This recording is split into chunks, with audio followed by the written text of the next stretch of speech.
How to trust the process when patience doesn't feel like an option. Isn't that the ultimate struggle, e-cousins? I know I struggle with it, and a lot of folks around these parts struggle with it. So in this episode of the Percy Ponders podcast, we're going to ponder together as we cook with the spatula. We're going to talk about the human relation with waiting and the struggles that ensue while we wait. We're going to explore some timeless wisdom around the law of opposites. It's pretty counterintuitive. And then we're also going to identify the opportunity in all of this. Because I know it's annoying to say, but there's an opportunity in all of this. And if you're new here, welcome back to the Percy Ponders podcast. This is a space for thoughtful e-cousins who refuse to settle. And we explore career, we explore relationships, we explore things that come up as they come up. You know what I'm saying? I've missed talking with you all. It's been a minute since I've done this. So, the struggle with waiting. Yeah. Life isn't fair. Life isn't fair. Like, there are some people who don't really have to wait for anything. They just get it. They just get the money because they're born into it. They just stumble into love and relationships that seem really aligned, and they don't have to work on themselves. They get opportunities that they didn't deserve because of nepotism and favoritism and sexism and a whole bunch of isms, right? Life is not fair. And we can be okay, even with life being unfair. Because the more I progress on this path, where I have often felt like the person who just had to try a little harder to get most things to work in my favor. Wasn't naturally the best at school, but when I applied the right amount of effort, I did pretty well. Wasn't naturally great at business, but the more I committed myself to going above and beyond and studying the principles of sales and marketing and all the things, I got better at it, right? As somebody who's never felt naturally lucky, I have had to learn a whole bunch the hard way about how to relate with patience in the process, and trusting the process and being patient when neither of those things feel like an option. You know what I'm saying? Perhaps for you it feels there's more month than money sometimes. Or it might not be anything financial. It might be on the relational front. You are sick and tired of hearing people talk about, oh my God, work on yourself, work on yourself. I'm done working on myself. You see the most horrible people who don't work on themselves constantly in love. But you look below the hood of that and you realize it's nothing you envy. You don't want that relationship. You like the idea of it, but you don't want that. Stay single until you find someone or something that's really worthy of your commitment, your time, your energy, your effort, especially when you have all those goodies. You know what I'm saying? It's important to remember these things. And so, trusting the process when patience doesn't feel like an option. When we are presented with opportunities to trust the process, there are miracles and so much cool sauce on the other side of facing this insufferable delay. What do I mean by that? Well, if you look across a number of spiritual traditions, you'll realize that in one way or another, many people talk about what's called the law of opposites. The law of opposites states that when you want one thing, certain financial outcome, a certain relational outcome, a certain thing in your life, your career, you are often presented with the opposite of that to test your resolve and to cultivate your capacity to hold the thing you want. Think about it. You say you want love. Okay, cool. Here, have a whole bunch of people who trigger you and test your standards and boundaries. You say you want the money. Okay, go withstand a bunch of rejection. Go improve your skill set. Go face all your limiting beliefs and outdated and tired scripts that have been keeping you at arm's length from the level of resources that have been trying to find you. You say you want peace. Word. Okay. Here, have a bunch of people who try to corrupt your peace and test your boundaries. It's quite interesting how the thing we want rarely comes wrapped in the packaging that we'd expect. It rarely feels like the blessing or the gift, the miracle, the amaze sauce experience we hoped for. It often manifests as quite the opposite. And why is that? Well, one, life is just unfair, as we've established, and there's no making sense of that. But also, it's because it's natural law that there's a rhythm to the tides of the ocean, that they recede, and then they gather momentum and return, right? You have the contrast of day and night. So things exist in contrast to each other, even pleasure and pain, right? Pleasure wouldn't be pleasure without the context of what pain looks like. Things exist in contrast. And the worst thing that can happen is that you get the thing you think you want before you have the capacity to hold it, only to sabotage it, only for it to ruin you. Look at how many celebrities, for instance, right? They get the riches, the fame, every material thing that life has to offer. And how many members of the 27 Club are there? Amy, Jimmy, list goes on and on. Just people who did not make it past age 27 because the machine of the industry, the resource of fame, ruined them. And it wasn't all their fault. There were horrible people who did anything and everything but support those folks and thriving. But you look at people who win the lottery, right? Okay, great, you won the lottery. Oops, you weren't ready to receive all that money. What happens? Most of them go broke. What happens with a whole bunch of NBA and NFL players 5-10 years out of retirement? Not much to show for those millions they were making. The worst thing that can happen is that you get everything you thought you wanted before you have the capacity to hold it. And I think about how that applies with my business. I was not ready to receive an influx of views and followers for the longest time because I didn't feel safe being seen at that level. I didn't know how to respond to mean comments. I didn't know how to tune out the wrong perspectives, right? You'd be surprised how many people are hoping and praying and manifesting things that they are so not ready to receive. You're talking about, oh, you want your business to do 6, 7, whatever figures. Do you even have an email? Okay. You know what I mean? No shade. No shade here, you cousins. Just, it's useful to remember the law of opposites and all this. And that perhaps patience isn't supposed to feel good, but it's preparation. It's preparation for the thing we say we want. Because when I do an honest audit of all those seasons where I was like, I'm just ready for this and I want it now, I wasn't ready. My systems were a mess. Resources down the caption to watch the other trainings I've done on systems and the misalignment trap for heart-centered visionaries, by the way. My life was in disrepair. I was not ready. I was not organized. I'll never forget, after many years of working in tech and building brands for some famous thought leaders, when I went out as a free agent and started building my own brand and launched my first coaching program, I was not ready for a large influx of clients in my business because I did not have the system set up to onboard and enroll and support that many people. And what happens when you get a whole bunch of traffic to your business and you aren't in the position to fulfill your promises and to deliver, right, excellence to all those people who signed up to work with you? Well, even if you take those people's money, if they don't have a good experience, guess what that's going to do? Reflect poorly on your business and your brand. So the worst thing that can happen is that you get everything you hoped for or prayed for before you're ready. It can literally ruin you. Literally ruin you. Which brings me to, we all have some sort of season that forces us to trust. That forces us to trust, come hook or crook. And I hope that this story I'm about to share with you can encourage you to reframe how you trust and why you trust. I will never forget, you cousins, when I moved to New York City. I was so excited to be there. And I moved there with the person I thought I'd marry at the time. I moved there working a job that looked impressive on paper. And guess what happened? I had a burn in my belly. I knew beyond a shadow of a doubt that I was called to step into more alignment in my career and my relationships. I had no clue what caliber of tests would come my way to course correct my trajectory.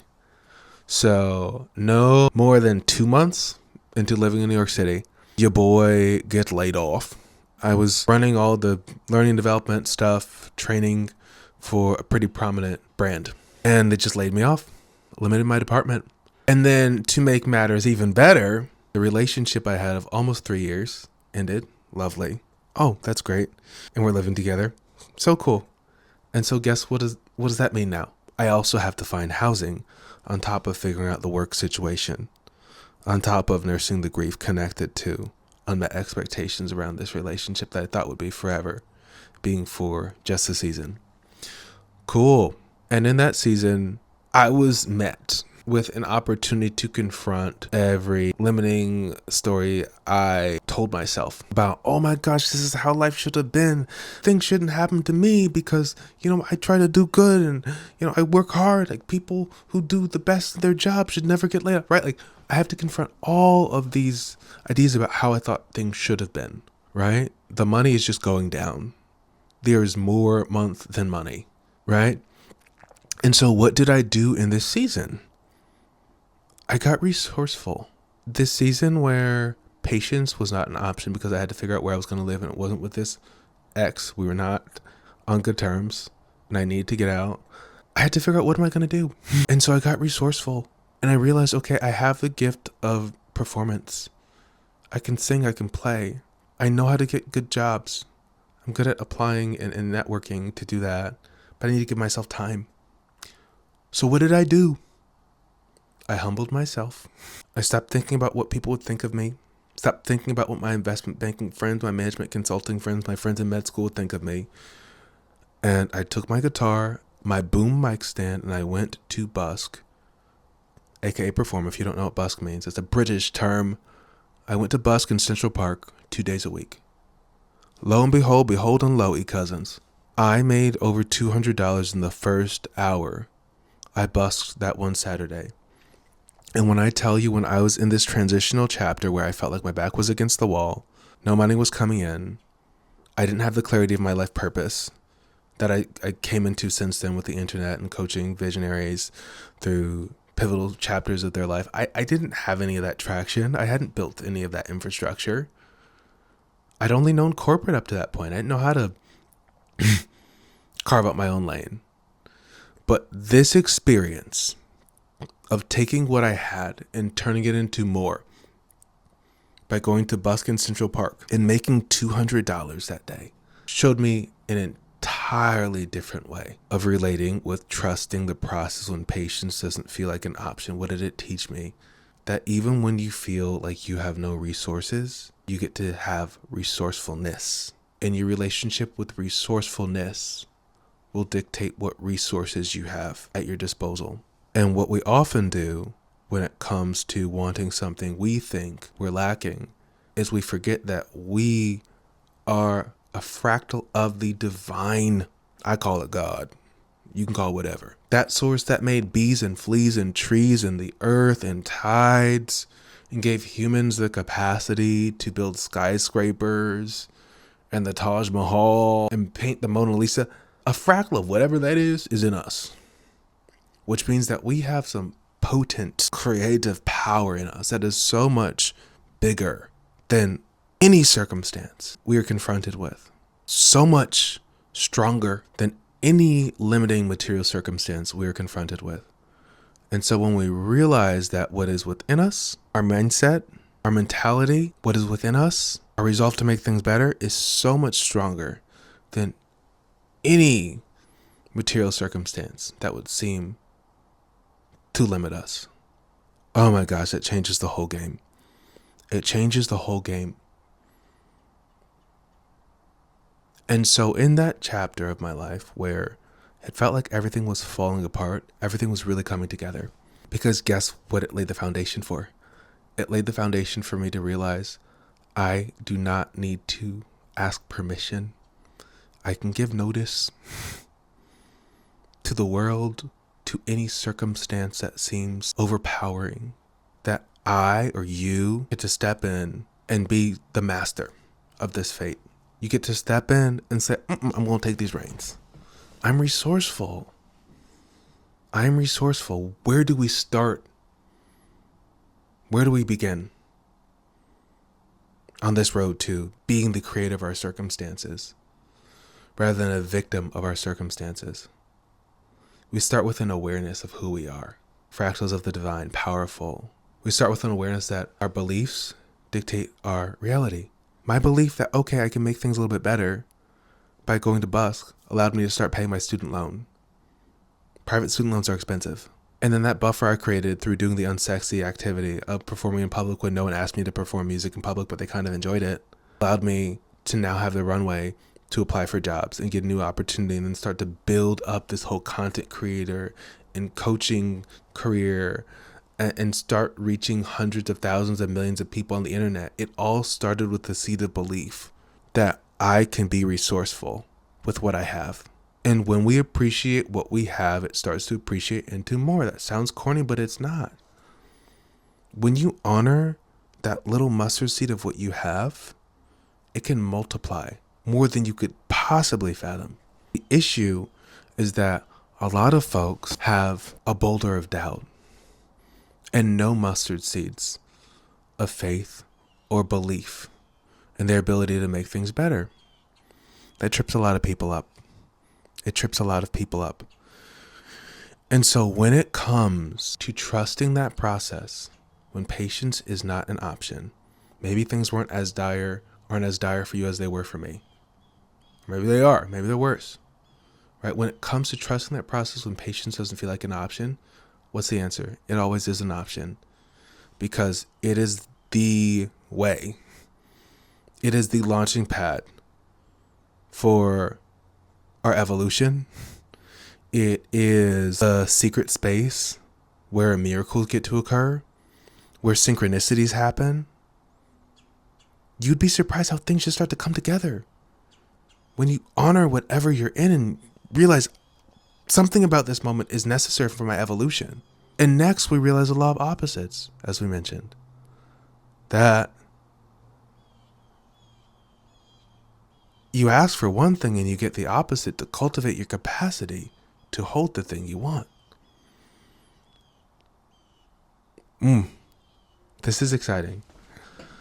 So let's ground real quick before you head out. If you want, you can take a few deep breaths and exhale.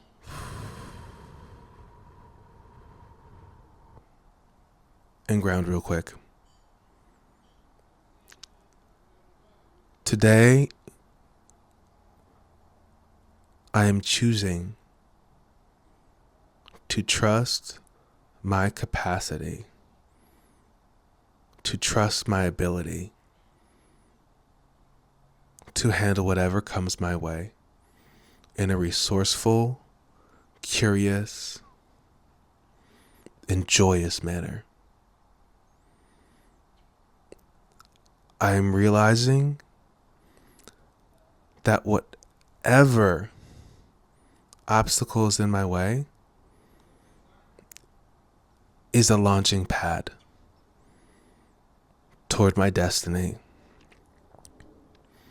Wherever I am presented with the opportunity to cultivate patience, it is a gift. It's a treat.